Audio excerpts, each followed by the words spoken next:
নমস্কার বন্ধুরা, আমি ভালো আছি। আশা করব তোমরা সকলে ভালো আছো। আজ হচ্ছে কামিকা একাদশী, জুলাইয়ের 31 তারিখ, শ্রাবণের 15 তারিখ। দিনটি হচ্ছে বুধবার, কৃষ্ণপক্ষের একাদশী। আশা করব তোমরাও শ্রীহরিকে ভালোভাবে পুজো করেছো, বা লাড্ডু গোপালকে বা কৃষ্ণকে। তো যে যাই করুক, আজকের দিনে অন্তত গীতা একবার স্পর্শ করে নেবে। যদি না পড়তে পারো, একবার গীতা স্পর্শ করে নেবে। আমার শরীরটা ঠিকঠাক নেই, তো আমি কি করেছি, আজকে গীতা পাঠ করতে পারিনি, কিন্তু স্পর্শ করে নিয়েছি। আর গুরুমন্ত্র আমি একটু অল্প জপ করে নিয়েছিলাম। আর লাড্ডু গোপালের সেবা ছাড়া আমি থাকতে পারি না, যত শরীর খারাপ হোক।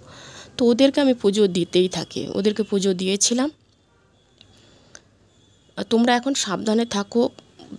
সাধারণ জ্বরেও শরীরটাকে পুরো দুর্বল করে দিচ্ছে, অসুস্থ খুব। আর যারা অসুস্থ আছো তারা যতটা সম্ভব, যদি কিছু না করতে পারো, একবার গীতাকে স্পর্শ করিয়ে নিও। আর ভালো থেকো তোমরা সকলে। হরে কৃষ্ণ মহামন্ত্র চ্যান্টিং করবে পারলে। আর সকলকে রাধে রাধে।